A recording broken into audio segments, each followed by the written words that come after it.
یہ کون سی تمہاری محبت ہے؟ یہ ہماری زمین ہے، ہماری جائیداد ہے، اللہ کے نام پر اس کا مالک اللہ ہے۔ تم ہم سے چھیننا چاہ رہے ہو؟ تمہارا دل نہیں بھرا 6 دسمبر سے؟ تمہارا دل نہیں بھرا دلی کی سڑکوں پر ہمارے خون کی ہولی کھیلنے سے؟ تمہارا دل نہیں بھرا ہمارے بچوں کا انکاؤنٹر کرنے سے؟ تمہارا دل نہیں بھرا بلڈوزروں سے ہمارے گھروں کو توڑنے سے؟ تمہارا دل نہیں بھرا ہمارے بچوں کے سروں سے حجاب کھینچنے سے؟ تمہارا دل نہیں بھرا ہم کو اس ملک کی شریعت ختم کرنے کا قانون بنایا، اب تم ہم کو ہمارے وجود کو مٹانا چاہتے ہو؟ خدا کی قسم اپنے وجود کو مٹنے نہیں دیں گے انشاءاللہ تعالی۔ عزیز دوستوں اور بزرگوں، میری آپ سے دبن گزارش ہے کہ مہاراشٹر کے اسمبلی انتخابات آنے والے ہیں۔ میں آپ سے اپیل کر رہا ہوں، جو لوگ وقف کی جائیدادوں کو برباد کرنے آ رہے ہیں، آپ اور ہم مل کر ان کو انشاءاللہ برباد کر دیں گے سیاسی طور پر۔ میری آپ سے اپیل ہے کہ میں یقیناً کہہ رہا ہوں کہ اس مہاراشٹر کی ویدھان سبھا میں آپ کو امتیاز جلیل کو اور مجلس کے نمائندوں کو بھیجانا ضروری ہے، تمہاری آواز ہو۔ اگر تمہاری آواز نہیں ہوگی تو کون آواز اٹھائے گا؟ تم نہیں دیکھتے پارلیمنٹ میں کیا ہو رہا ہے؟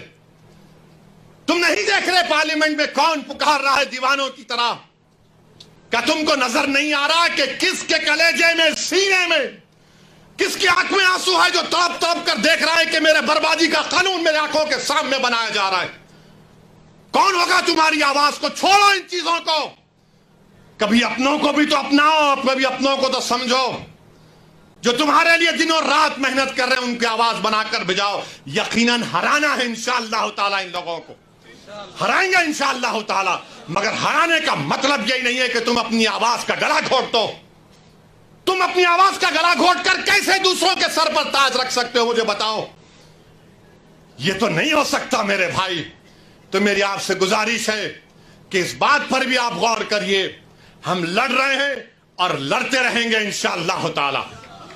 اور اگر مودی یہ قانون بناتے ہیں تو جیسا کہ پرسنل لا بورڈ نے فیصلہ لیا کہ اگر احتجاج ہوگا مودی جی تو آپ ہمارے وجود کو مٹانا چاہ رہے ہیں، بہتر یہ ہے کہ میں روڈ پر آ کر اپنے آپ کو ختم کر لوں، مگر اپنے گھر میں بیٹھ کر اپنی جائیدادوں کو چھیننا نہیں دیکھ سکتا جو اللہ اس کا مالک ہے۔ میں گھر میں بیٹھ کر نہیں دے سکتا کہ جس کا مالک اللہ ہے اس کو جائیداد کو چھین لیا جائے۔ یہ حکومت کی ذمہ داری ہوگی۔ آپ کو اگر قانون بنانا ہے تو روزگار دو، قانون بنانا ہے تو مہیلاؤں کو بچاؤ۔ ارے کیسا ہمارا ملک ہو چکا ہے کہ اجین میں بیچ سڑک پر، فٹ پاتھ پر ایک ظالم شیطان ایک خاتون کی عصمت ریزی کر رہا۔ یہ کیسا ہمارا دیش ہو گیا ہے؟ یہ گاندھی کا ملک، یہ آزاد کا ملک، امبیڈکر کا ملک، کہ وہ اس کا ویڈیو نکال رہا ہے عصمت ریزی کا۔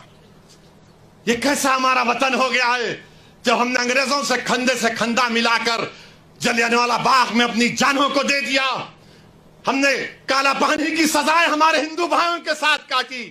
آج ایک اشرف منیہار کو ٹرین کے ڈبے میں پیٹا جاتا ہے تو کوئی اف نہیں بولنے تیار، بچانا تو چھوڑو کوئی اف بولنے کے لیے تیار نہیں ہے۔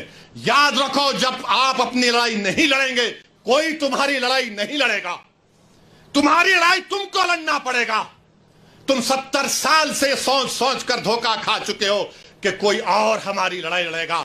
نہیں میرے بھائی، تاریخ مگر نام لکھا جانا ہے تو یہ وقت ہے اپنی لڑائی لڑنے کا، یہی وقت ہے اپنے ووٹ سے اپنے نمائندوں کو اورنگ آباد سے بھجانے کا۔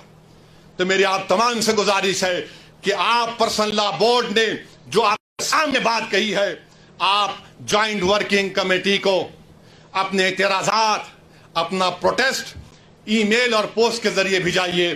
15 سپٹمبر آخری تاریخ ہے، اور اللہ سے کثرت سے دعا کریے کہ پروردگار تو ہم کو زندہ رکھ کر یہ نظارے مت دکھا کہ ہماری زمینیں جس کا تو مالک ہم سے چھین لی جائیں۔ اللہ سے ہم گر گڑا کر سربسود ہوئے، سے گر گڑا کر بھیک مانگیں، اتحاد پیدا کریے۔ یہ قانون نہ دیوبندیوں کے مفاد میں ہے، نہ بریلویوں کے مفاد میں ہے، نہ اہل حدیث کے مفاد میں ہے، نہ بوری سماج کے مفاد میں ہے، نہ اثنا عشری شیعہ کے مفاد میں ہے، نہ آغا خانی شیعوں کے حق میں ہے، کسی کے حق میں نہیں ہے۔ یہ صرف اور صرف موڈی جائیدادوں کو چھیننے کے لیے قانون بنا رہے ہیں. اللہ ان جائیدادوں کی حفاظت کرے. اللہ ہم کو اتنی اتحاد پیدا کرے کہ متحدہ طور پر اس قانون کو روکیں, اور اللہ سبحانہ و تعالیٰ ان ایسے حکومتوں کو, ایسے پارٹیوں کو اللہ سیاسی طور پر انتخابات میں ان کو شکست دے, بدترین شکست دے. وآخر دعوانا الحمدللہ رب العالمین.